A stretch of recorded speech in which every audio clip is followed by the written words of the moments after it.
Well, it depends. Like what's happening in those games 1, 2, and 3. Yeah, if it's win-win-win. If it's win-win-win, I'm going. Yeah. If it's lose-lose-lose, I'll be like, all right, you can go. But if it's lose-lose-lose, can you even scalp the tickets? Yeah, why not? Someone's going to go to that. Well, I guess. Yeah, you will. I might, because that's maybe they'll turn it around. Yeah, good luck with that. There's a tiny chance they could turn it around. That happens. Actually, it doesn't happen that often. All right, here we go. There you go. For once, they started the stream, and there's no one yet watching. They listen to me. They're smart. Yeah, let's see. Smart people. It's Tuesday, April 25th, 2017. I'm Rim. I'm Scott. And this is Geek Nights. Tonight, The Grizzled, a cooperative World War I misery game with cards. Misery game is active. Let's do this. All right. That all looks good. Turn this light up a little bit. I realized the genius was just putting the webcam on the light. Usually you put the light on the camera. Except my camera's tiny and the light's big. All right. Oh, there's people watching. The Sad. streaming schedule is synced to my body. Oh, he's pooping again. He's pooping while we're doing this. Sad person. No, when you're pooping, it's either watch Geek Nights or play Nurishima Hex. I'm playing this new game. Maybe I'll talk about that a little bit. All right, that's a good idea. Kami. The one where, I showed you that. Yeah, you did. Where you touch the things and you try to. That's a cute little game. All right. So it's Tuesday, and I know you nerds want us to talk about video games, and we will, but hockey is a game, and the Rangers have made it to a second round. Woo! And the most fascinating and wonderful thing that's happened in hockey right now is I'm sad that the Leafs didn't knock the Caps out because that would have been funny. But the fact that the Predators swept the Blackhawks is just, I still can't get over how funny I find that. And I kind of hope the Predators push it all the way to the final now. Like, I'm kind of rooting for them over there because who cares what happens over there? Like, about the Blues? Care about the Blues? The Oilers? No, nobody cares. Yeah. Someone cares. At least one person cares. Mm-hmm. Sure. You're pretty low energy today. Yeah. What's going on? It's a sad day. It's not that sad. It's just miserable outside and dark and cold and rainy and windy. I won't go to bed. Why am I here? No, I should have bailed. I was sitting at my desk, like thinking to myself. What I was thinking was, could I sneak into one of the conference rooms and just take like a nap? Would anyone notice? And I'm thinking that, and then Scott messaged me, and he's just like, "I'm so tired, I almost fell asleep at my desk." I did almost fall asleep at my desk. It's that kind of day. Mm-hmm. So, you got any news other than hockey? News. Oh, okay. yeah, Scott, there's like 7 people watching now. Sad 7 people. Yeah, Okay, so only one of them is pooping, though. What do you got? Oh, so Mario Kart 8 Deluxe for Switch comes out like this week-ish. Yep. It's going to be $50 or $60, which is a lot of money. I thought for a minute last week, I was like, oh, shit, I should pre-order that. And then I remembered that I'm just buying everything digital. eShop. So I'm just going to buy it on Amazon. And it basically automatically, through your Nintendo account, activates it and downloads it on your Switch without you having to do anything. That's pretty And good. you get the Amazon discount from the Amazon credit card. Okay. So it just makes the game cheaper. So this is a re-release of the Wii U Mario Kart 8. It's not any different, but the one notable thing is that unlike the original Mario Kart 8 for Wii U, this Mario Kart, everything is just fucking unlocked as soon as you turn the game on. You don't have to unlock all this bullshit. Thank you, Jesus. And it has some extra characters and stuff. I think they added like Splatoon characters and stuff or whatever. I mean, you might remember we did our grind panel. I have this whole segment about look at all the grindy shit you have to do in Mario Kart games to unlock basic functionality. I wish Super Bomberman R would take a page from that. Yeah, so Bomberman R, they made a patch to it. I haven't tried it since the patch came out. I think like today maybe the patch came out, where they increased the frame rate to 60 FPS, which is great because it was sort of having problems with frame rate when we played it, right? It was hard to tell because some of it was internet lag and some of it, right? we were But playing it online with our magnet I've definitely friends. noticed it being slightly imprecise compared to other Bombermans. So I've heard the 60 FPSness, cleans it up. But to do that, they cut the resolution because, hey, look, the Switch ain't that powerful. No. But then again, it's like, wait a minute. This is just fucking Bomberman, and you can play fucking Zelda on this thing. Why is Bomberman a problem? I don't know. I mean, I get a frame stutter occasionally in Zelda, but it's usually in like really grassy areas with a bunch of little guys. But I get them pretty reliably. There's a few places in the map where it'll pretty much always stutter if I look around at all. I think if they work harder on the code, they could probably optimize it more. But I feel like it doesn't matter that much, though, because how much resolution needed for Bomberman? Can you see the bombs? Good. you only need high res for Bomberman if you're going to have giant map options, which this game clearly does not. No, it's not Bomberman High 10. No. Which is the first HD video game as far as I'm aware. So, yeah, I'm actually really excited about this Mario Kart because I'm pretty sure my favorite Bomberman that's modern, because I know what you were about to say, is the one on the 3DS. But Mario Kart 8 is I like super that one. legit. I like the one that we used to play on the GameCube. The GameCube one? N64? Like, was it an N64 one or a GameCube one that we liked a lot? I don't think we liked the N64 one that much. I think it was a GameCube one that had a crappy single player, as most Bombermans do. Yeah, Bombermans. Yeah. No, but I'm talking about Mario Kart. Oh, Mario Kart. Yeah, Yeah. no, the best Mario Kart is the GBA one. Yeah, and I was trying to head that off because that's not modern. The modern ones. What's not modern about it? It was the second Mario Kart game ever. I actually prefer the 3DS one. That's kind of crazy to think about, right? The first Mario Kart game was this. Oh no, it was the third Mario Kart game. First Mario Kart was on the Super Nintendo. Right. Then I don't know if Mario Kart 64 came out first or I think the Mario Kart 64 came out next. Was the second Mario Kart, and that the GBA one was the third one, Super Circuit. But Super Circuit is still the best Mario Kart. Yeah, I don't know. I actually really like Mario Kart 8, but I've never owned it. I've played it at other people's houses because I wasn't dumb enough to buy a Wii U. But now that I can get Mario Kart 8 Deluxe with everything unlocked on the Switch, I really just feel bad for the people who bought it on the Wii U because you probably still haven't unlocked everything. Maybe. Every time I've played that game at someone's house. But the only reason I'm thinking maybe not is that I've had many Mario Karts with unlocking. I had the Wii one, right, for example, and that had unlocking. And I had the GBA one that had unlocking, right? And every time I had a Mario Kart where things needed to be unlocked, I unlocked them all. So Yeah. I assume if I had the Wii U one, I would be able to unlock them all. I mean, yeah, but I don't know. I mean, the only Mario Kart I've ever fully unlocked myself was the 3DS one because I would just play it everywhere, like all the time. Yeah, no, every single player. The problem with it was no one else would ever play it with But me. that's the reason I'm going to buy this Mario Kart 8 is because even if people don't come over to my house and play it or anything, right?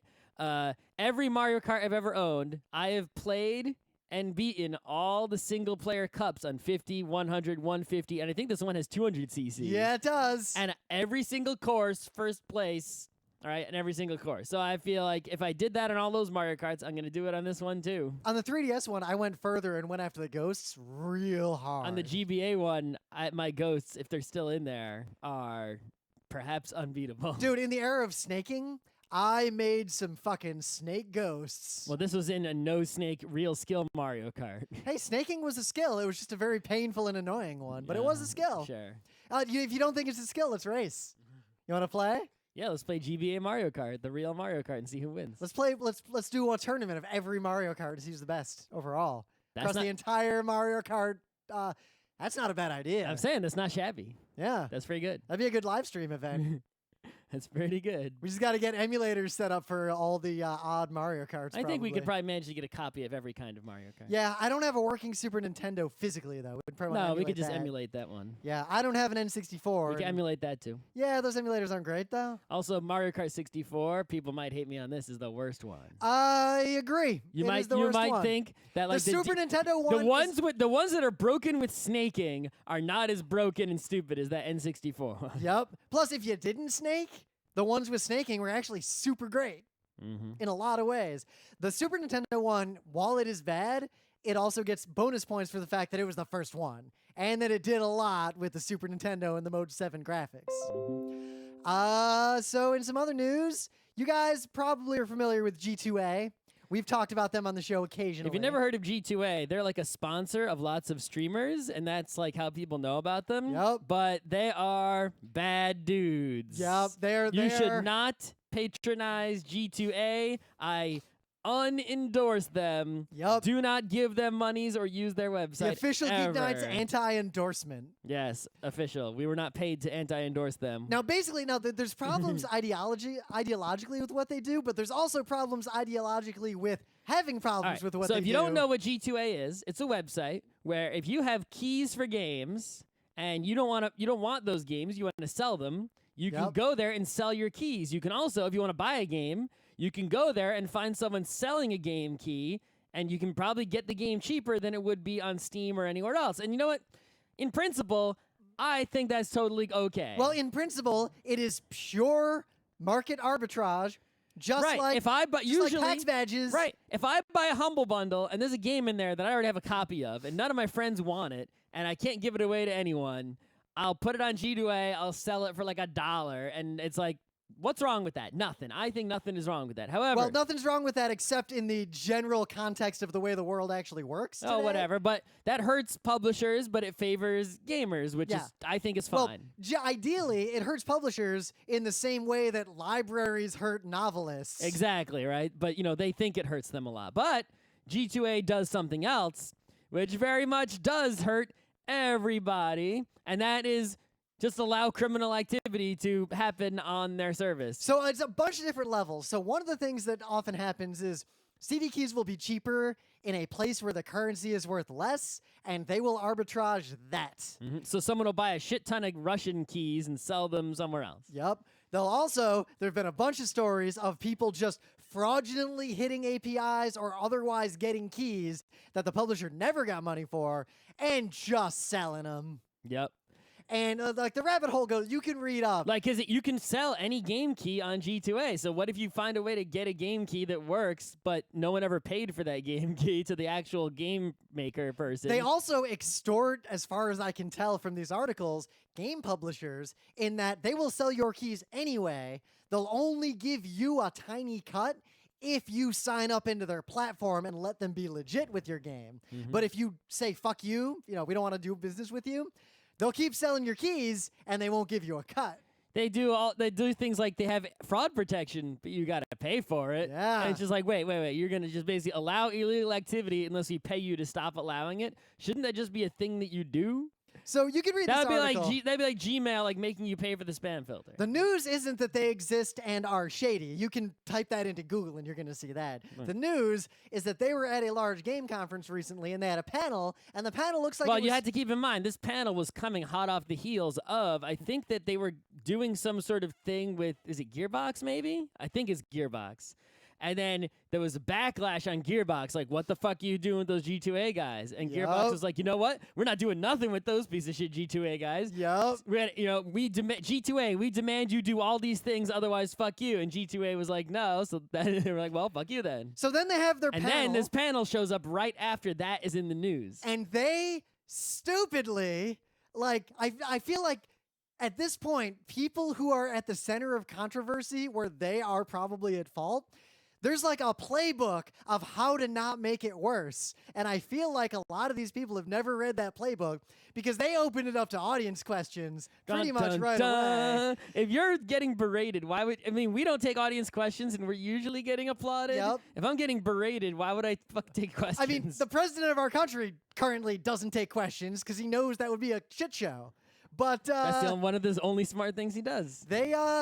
They took questions, and you can read what happened, but basically, as far as I can tell, the entire audience was nothing but pissed off game developers and game publishers, and I'm surprised that G2A hasn't just been lawsuited out of existence. Or jailed out of existence already. Yeah, as soon as you're on the international stage like that, it gets kind of tricky to actually go after companies like this. I don't actually know where they're based legally. I'm surprised that, for example, there are certain things that I'm surprised haven't happened. For example, why hasn't Amazon/Twitch banned all Twitch people who are sponsored by G2A? Well, right? because you can't hurt the ecosystem of how the Twitch streamers make money, because if the streamers stop working, Twitch stops working. I'm just saying, like, there are people who aren't sponsored by G2A on Twitch, right? You could just say, hey, no G2A is allowed. Yep. But, That does also set a precedent. any other sponsor is fine. There is a big line that can get you into tricky situations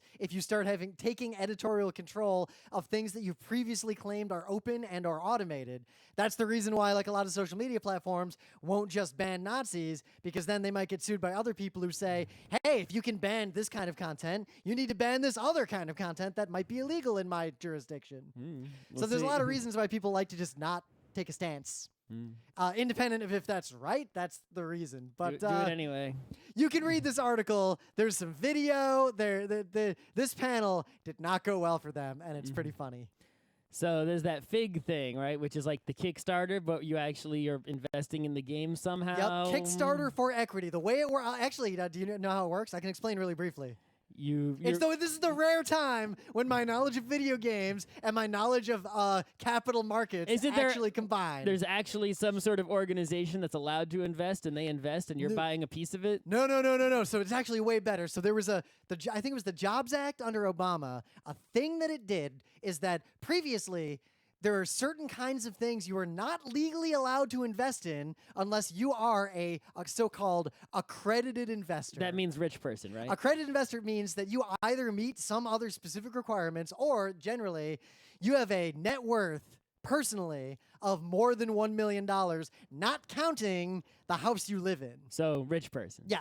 The rationale, whether or not Oh, wait, does it count houses I don't live in? Yes, if you own a bunch of houses, that counts. So if I bought, say, a beach house, and I wasn't renting it, it was just my beach house, that would count, because I'm only living it in like 3 months a year? Yeah, you could totally use that as part of your, getting up to the $1 million.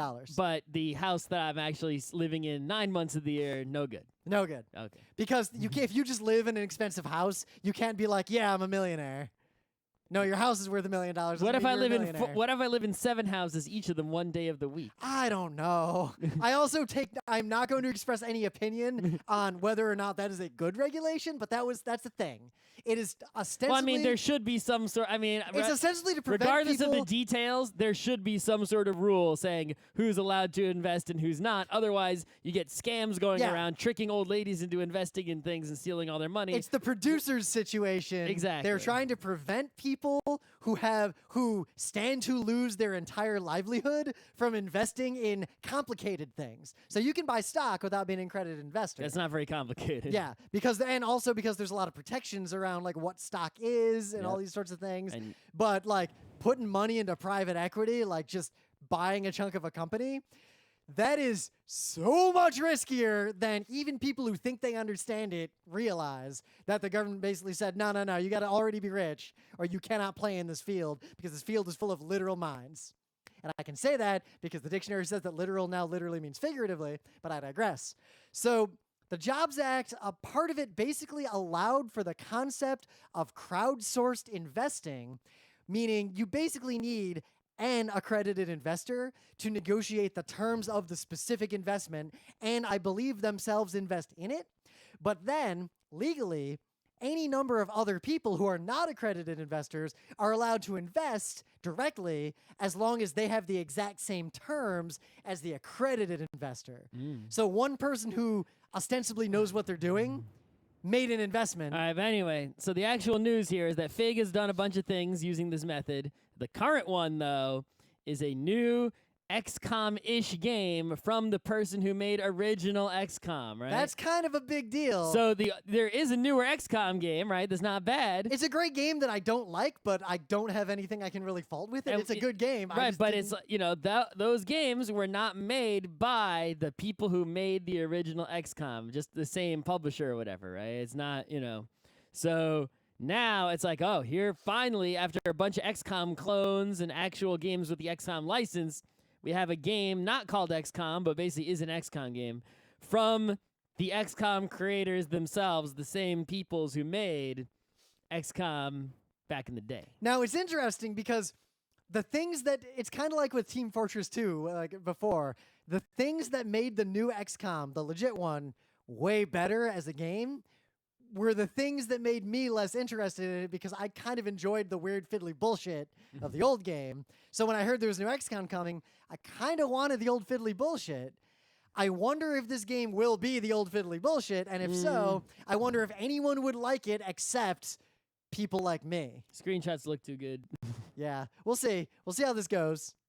I haven't actually looked into any of the details yet, so I don't know. Remember that panel we did at PAX way back in like 2009 or 2010, where we were like, there's a bunch of egregiously obvious things that no one in games has ever done, and this was like the third to last slide. Why doesn't someone remake XCOM? And now it's happened twice, apparently. It's happened a lot more than twice. It happened twice for real. Since we did, there have been many resurrections of dead games. Like Descent has been resurrected. Oh no, but I'm a few saying times, XCOM and specifically. There have been like, there are quite a few XCOMs out there. You're just not looking at. Yep. them. We also wanted the giant, massive Star Wars battle game, and they actually made that too. Like everything we wanted got mostly made. Sort of. I think that's all the news. Yes. Oh, there's a bunch of people watching. There's a bunch of chat going on. Sad people. All right. Yeah, baby, Nope, me don't and play. Dan. Don't play.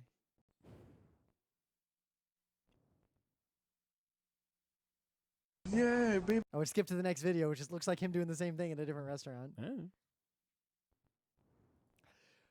But anyway, things of the day. What do you got? So it's just like a 1-minute video. These fine people are in a restaurant of some kind, and they get chicken in a burrito, which I could really go for. I'll take chicken in a burrito right now. And they are just so happy. That chicken and burrito. They cannot contain the dance. The dance busts out. And there's some commentary on the dance that is quite excellent. And it's just one of those videos that just it's only a minute long, but there's people in it just being happy. And when you watch it, you'll be happy too. And it that grows. is the best kind of internet video. It grows and grows, almost like one of those like continuous take music videos where like it's zoomed in on the food item, and it moves up a little bit, and you see the happy guy gets more and more happy, and the camera And the time zooms you back. spent describing this video, they could have watched the video. It's 50-something seconds long. But the moment when you see the people way in the back in the kitchen reacting to this, that's the moment. Boys, if you want to feel good, here's 50-something seconds of video that will make you feel good. 56 seconds of hit Lord baby. Gotta be, yeah, this is good stuff here. So this is a thing I've been saving for a while, but there was a game that I played a lot when I was in like middle school. Because it was the game that was on the computers in your middle school. Yep. And it was not just my middle school, but also my high school. Independently, I found the community for it there. But, you know, this is so long ago that this was a game where I literally didn't really understand the concept of piracy in middle school. So, like, one day, someone just handed me this floppy disk and said, here, you should check this out. And I put it into the computer, and there was Stunts 4D Racing and LHX. Wait, so this game fit on a 1.44 megabyte, 3.5-inch floppy disk. With room to spare to save the custom courses. This game was so far ahead of its time that it is shocking. You can't even fit a fucking MP3 on that disc.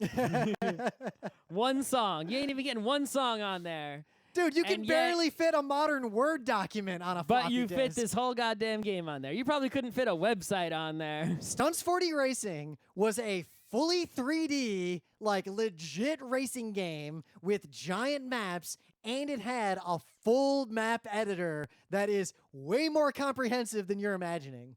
So this game ended up just getting installed on literally every computer in my middle school. And people would pass around floppy disks with their high scores on custom tracks they'd made. And there was this like weird trade, like there was a currency and some street cred in, yo, I got a good time on Steve's custom crazy map with the branching paths, and we'd like pass it around. This game was a shockingly big part of my life. And my thing of the day is this article that will basically explain to you the history of this game and how that community legit existed all over America. Mhm. In fact, all over the world. And in fact, the community of people who are obsessed with this game persists to this day. Yeah, there's a lot of games like, I mean, people still play Tecmo Bowl. Same deal. Yeah. Same deal. So this game... Look at how did the hell did they fit all that on 1.44 megabytes? Yeah, in what, 1990? Jesus Christ. And like you could just make custom maps. Now, the game even had a bunch of logic to make sure the maps were legit, like it wouldn't let you make broken maps, but some people even hacked it and messed with it so you could make broken maps so you could then do some interesting stuff. And yeah, you should just read this article because it's ultra fascinating. The other interesting thing is I couldn't find a screenshot of this, so I'm curious. I wanted some help out there. It could be a false memory. No. This is a legit memory. The game had copy protection in it, like games did in the era. But basically, in Southeast Michigan, every copy of the game that I ever encountered was cracked, pre-cracked, so you did not have to do the copy protection thing. The game just worked. Mm. And it put up a splash screen when you started the game They fit that splash screen in the 1.44 Yeah, megabytes too. that said cracked by Killfit, because that was the organization or the person. I never knew because, back then there wasn't really an internet. Kill Fit, the evil cracker. Yep. Like, this person was a legend in my middle school because they just made the cracked version of the game. And it was on the same floppy disk that had LHX and a cracked version of Scorched Earth that had the triple tank without having to pay money. Mm-hmm. All right. Should talk about ZenkaiCon, I guess, because it's this weekend. In the meta moment, the book club book is Frank Herbert's Dune, but don't bother reading it yet because we're not going to read it until we both beat Ganondorf. On Twitter today, by sheer coincidence, I saw a tweet that contained a poster for Dune drawn by Ryuichi Ikegami. Oh. That was pretty good. Was there a crying Fremen, perhaps? I favorited that tweet. This weekend, Saturday and Sunday, and Friday night, I guess, but I won't be doing any panels. I will be at ZenkaiCon doing grinding mechanics and game design, foreign anime openers, a best of edition of that, and flip the table, rage quitting in games. So if you live anywhere in, I don't know, eastern Pennsylvania, you should go to this con. I would not fly to go to ZenkaiCon, but if I lived within driving distance, I would definitely be there. It's a pretty legit con. And when I'm not doing panels, pretty much just going to be playing tabletop games. I'm not going there. Yeah, you're not. Nope. It might be nice weather this weekend, though. I might have to. That's a shame. Yeah, I guess I'll Glad I didn't agree to go to Pennsylvania. I guess I can go for a long run in Pennsylvania. There's nothing wrong with that. I mean, it's just a forest, I guess. It's not actually in Philly. Mm-hmm. Of course, Scott, we're going to be going. Watch out for the Amish people.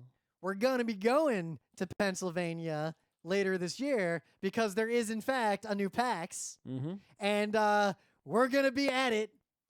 We got to make, they put a PAX in the worst possible place. So it is not the worst possible place. We have to go and save it. What place on earth is worse than Philadelphia? Place that's worse? Besides Eritrea. North Jersey.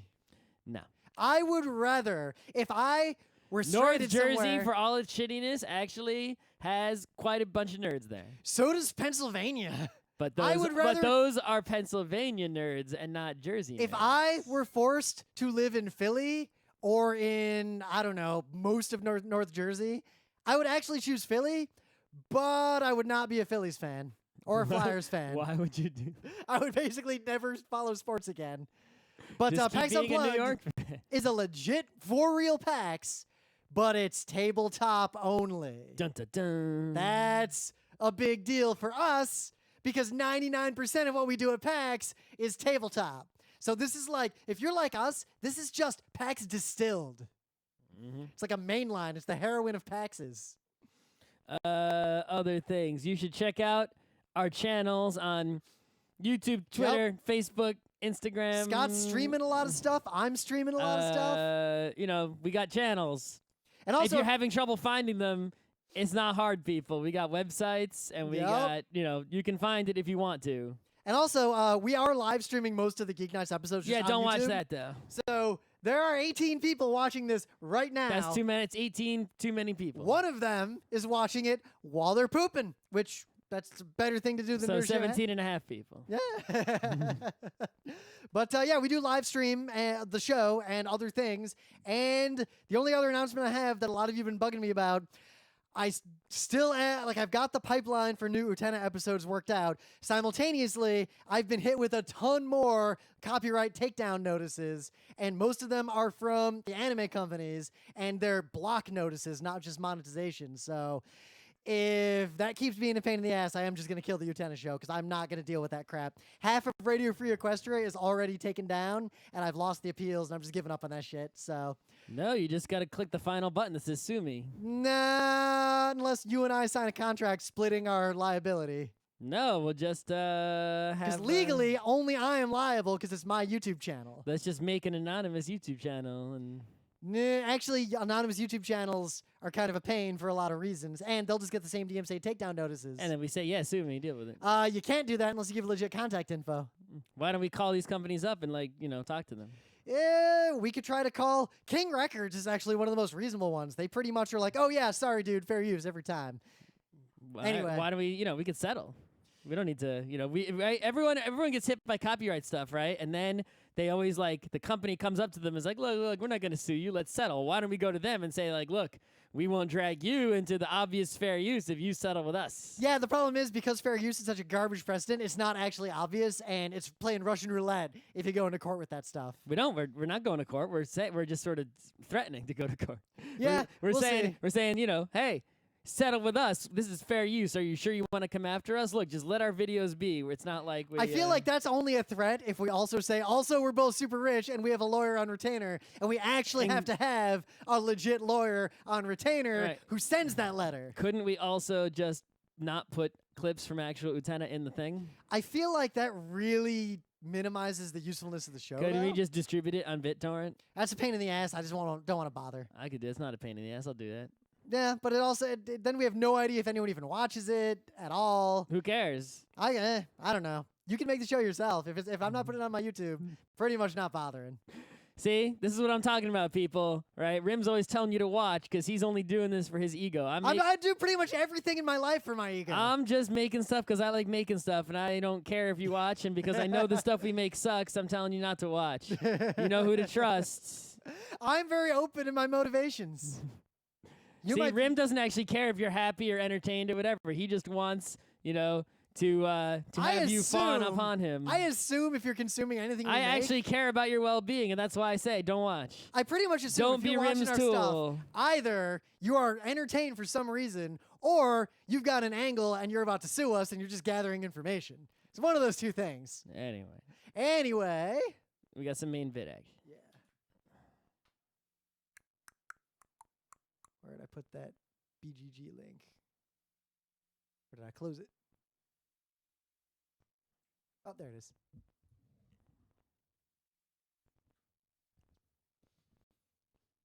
So our good friend Matt came over the other day, and he introduced us to a game that I had never seen or heard of. Me either. And he described it as, it is co-op in the way that Hanabi is, as opposed to the bad way, and it's World War I. Themed. Yep, World War I themed. And the art is by the Charlie Hebdo guy who was very tragically murdered by terrorists not that long ago. And I like that guy's art style. So everything combined, this was pretty much a must-play game. Yeah, I mean, that's so weird. You didn't know that person ever did art. When he mentioned that, I'm just like, what? Which guy? And I'm like, really?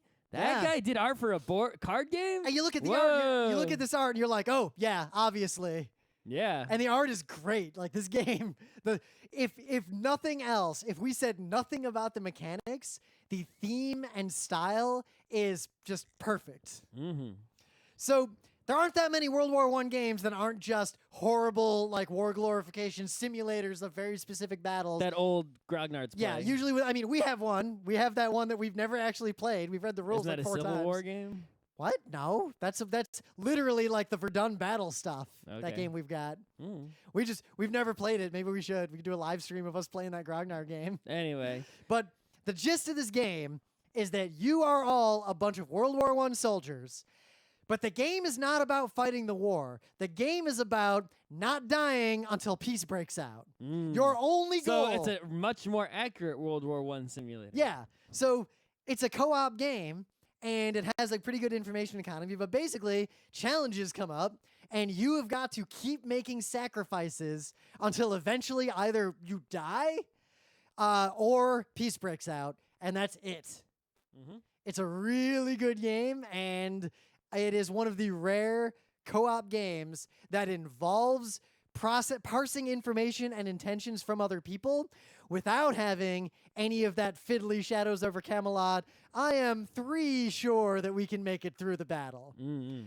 So the way it works is essentially you'll each get a character, and each character has like a minor power, and you have a deck. And the deck is 2 decks. You have a deck of challenges, and if you get to the bottom of that deck, there's a peace symbol. Because if you see the peace symbol, you've survived the war, you get to go home to your families. There's another deck of bullshit. They're the same cards. The deck of bad things, as you fail at tasks or accrue tasks that you didn't deal with, you keep drawing from the bad deck and adding to the deck that's covering up the peace. Mm-hmm. So the more you keep failing, you're trying to run out that peace deck to see peace.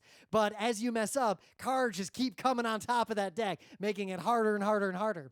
And if you run out the bad deck, it's just a picture of death at the end, and you all die, and it's game over. Mm-hmm. So essentially, you have a hand of cards. And you're trying to get rid of cards. Yep, you want to You don't like cards in your hand. Yep, and you just want to get them out of your hands. But every card you play out of your hand goes into a public area. And in that public area, if too many of one thing appear, and there's a lot of things. 3 strikes, you're out. So Yep. it's like if there are 3 snows, right? There's environments and there's obstacles. Like if there's 3 bullet shells or whatever, you lose. If Yep. there's 3 whistles, 3 gas whistles, masks. which are raids, I guess. Right? Yeah, whistles are raids. Shells are like artillery barrages. Right. Gas is obviously gas. But it's like if there's 3 of anything, you lose. And cards, some of the cards only have 1 thing, but most of the cards have at least 2, and some of them way more than 2 Some of things the on cards them. are just bad. There was a card that had all 3 things on it. Yep, it was just the worst. There's a card with like 2 weathers and a thing on it. It's like, Jesus Christ. Right? So it's like on your turn, you play a card and you add it to the tableau. And now it's like, okay, well, now there are 2 cards out there with snow and 2 cards out there with bullets. And the next guy's looking at his hand and every single card has snow in it. Yep. It's like, well, I have to play a card on my turn or. Now, you can talk and coordinate, but the very specific rules are you cannot talk about anything in your hand. You cannot share what you've got in your hand at all. Yep, it's pretty clear. Yep. And there's another action of like doing the support thing. When you play the support thing, you cannot say what you played. Other people might be able to infer it from other actions you've taken, but you cannot actually say, I'm pointing at left or I'm pointing at right. Yep.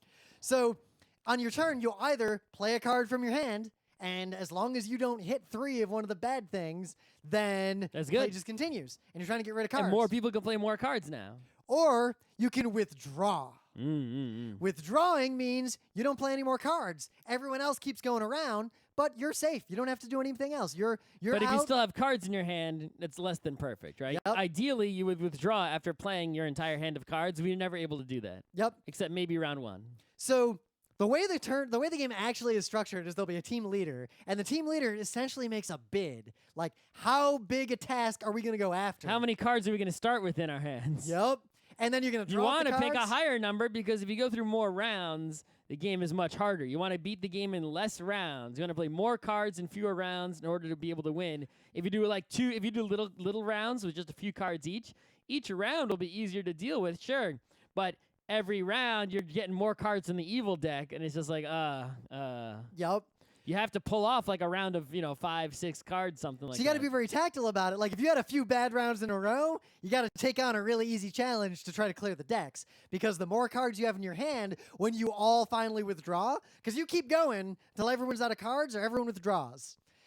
All the cards you've got in your hands contribute to how many more bad things you put on top of that piece, just pushing peace further and further away. It is very difficult to express until you actually play the game, because the mechanics are so novel, how well it simulates the feeling of sinking into mud. It sucks. You are trying to crawl out of this pit, and mud just keeps sliding in. Everything you do. The worst is when it's your turn, and like you're so smart. You're like, "How? We're gonna survive everything because we're so smart." It gets to your turn. It's like, "Well, I have to just kill us this round. I have to play a card, and they all kill us." Yep. Especially when. So the even worse. Some of the cards you play, they don't add anything to the center. They just change the rules. Yeah. By restricting you even further. Like, oh. Yeah, by the way, you can't withdraw unless your hand has 2 or less cards in it. And it's just like, Yep. Or I would have withdrawn, but I have 3 cards, and now I had to play one of them, and they all kill us. Yep. And, or like, by the way, you have a phobia against gas now, so gas attacks always have a +1 out there forever. So 2 more gases and you're done. Yeah, it's like instead of 3 strikes, you're out for gas. It's 2 strikes, you're out for gas. And the other guy's got a handful of gas. Yep. Oh, and if you get too many of those phobias, you're dead and the game's over and everybody loses. The whole squad has to survive the war or you immediately lose. Yeah. So there's a couple other minor mechanics in that when you withdraw, there's these support tokens and they point left or right, and you basically secretly decide who you're going to support on your way out. So if a majority of these are pointing at the same player, that player can like sort of clean up some of those evil rules that they have on them, like their gas phobia or whatever. Yep. Right? Or they can recharge their good luck charm. And then you pass the ones you used to that player, to the player you pointed at, but if there is no player who got the most, the plurality of those, Right. So if you're playing with 4 people and like one person has 2 and one person has 2, no one gets anything. Yep. And you're not allowed to communicate this in advance at all. So you just sort of have to.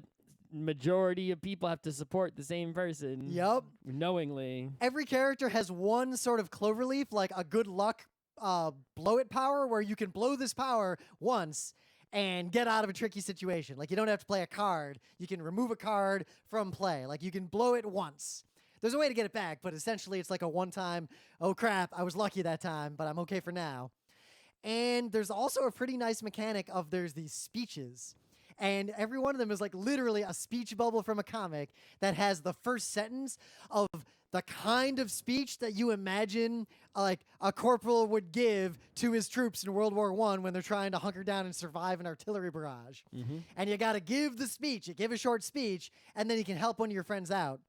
But at the same Every time we played, we wanted to use these, and we kept getting some sort of restriction, like, sorry, you can't use those. Yep. And it was just like, we used them like maybe once, and I feel like we came really close to winning. I feel like we could have won. Close. We could have won with just a few more of those, but we were restricted and weren't allowed to use them by some other cards. Well, like one of the phobias is you become mute, which is pretty great because the rules. That was very definitely specific. one of the most fun things, and you think when I first saw that, I thought it was going to be stupid, like we didn't play test this at all. But actually, it was fun and worked out well. It was fun, and it was also crippling to our ability to coordinate. Yeah, it's like you can't tell anyone what's in your hand, but you're still communicating a whole bunch. Yup. Right? But it's like not only can you not give speeches because you're mute and you can't talk, but you're mute and you can't talk. So the actual experience of the game, like in terms of how it actually breaks down, because you can find the rules and read it. I highly recommend you just get it and play it because it's good.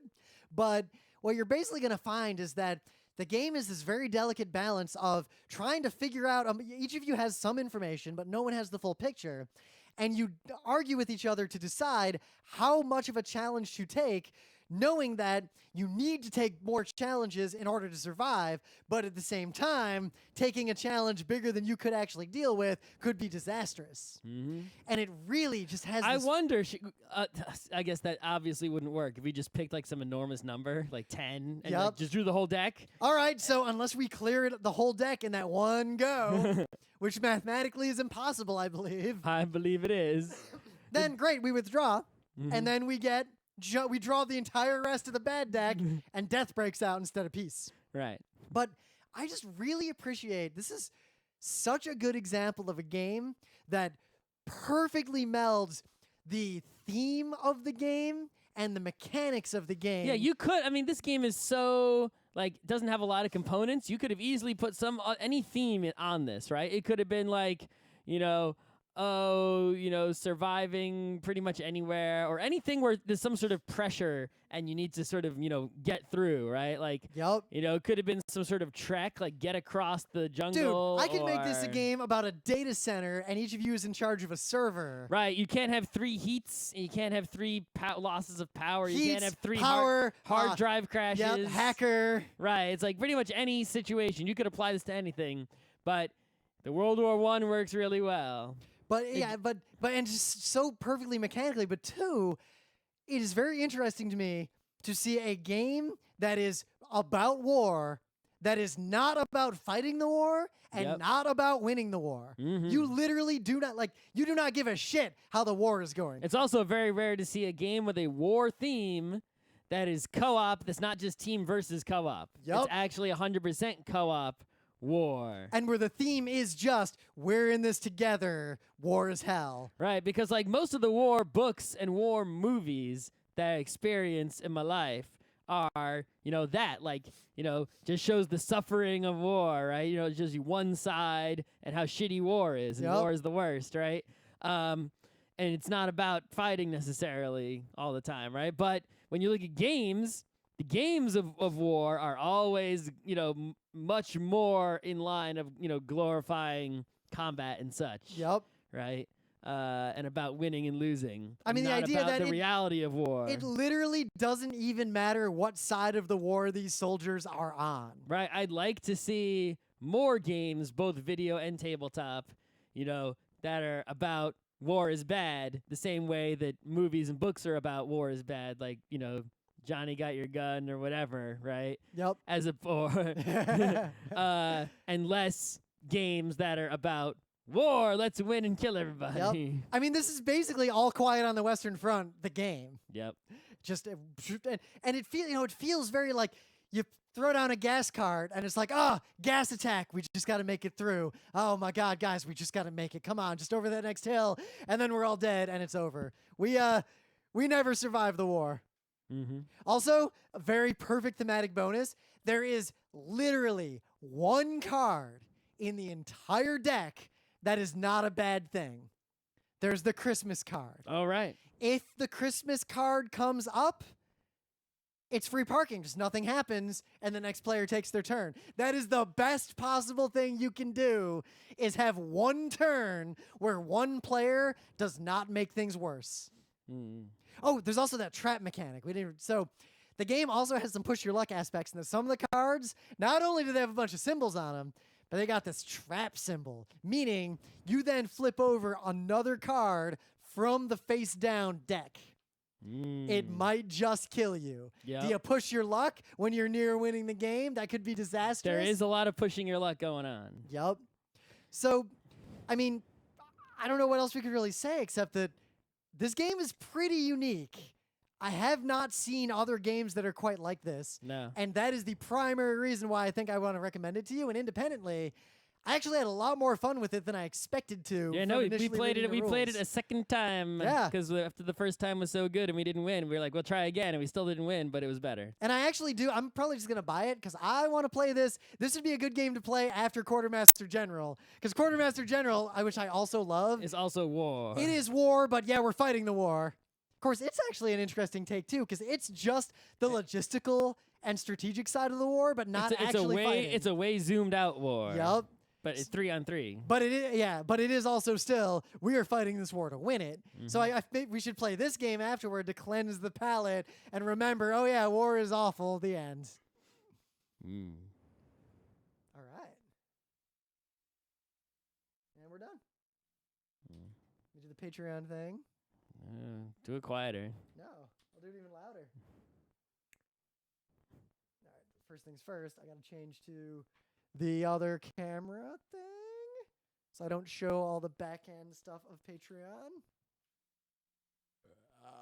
And burp.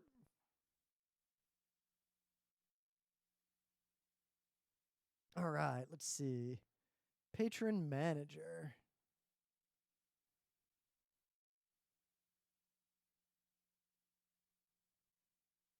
View all current patrons.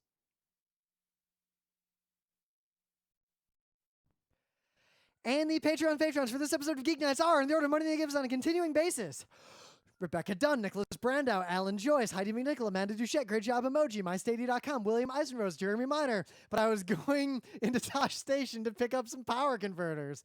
A genuine bona fide electrified 6-car monorail. The Terrible Secret of Space, 421 Creations. It Keeps Me Up at Night. Shervin Von Horrell, Rare Lavelle, James David White, Rochelle Montanona, Superboy, Oh Scott, Your Beard Tickles When We Kiss, Sailor Vista, Matthew Smith, Don Schleich, Shar Topshin, Joe Shiro Joestar, Tyler Eller, Sean Yeager, Sam Cordery, Clinton Walton, Ren from New Zealand, Ryan Perrin. Until now, this was the only way to get juice from an orange. Topical. Brian Cedrone, the space-time vector of an African-European swallow carrying kiwis, redacted Chris Midkiff, Chris Knox, Daniel Redmond, Sean Klein, Chris Reimer, and Thomas Hahn. I'll see you kids at ZenkaiCon, and now I leave you with this. And we are out.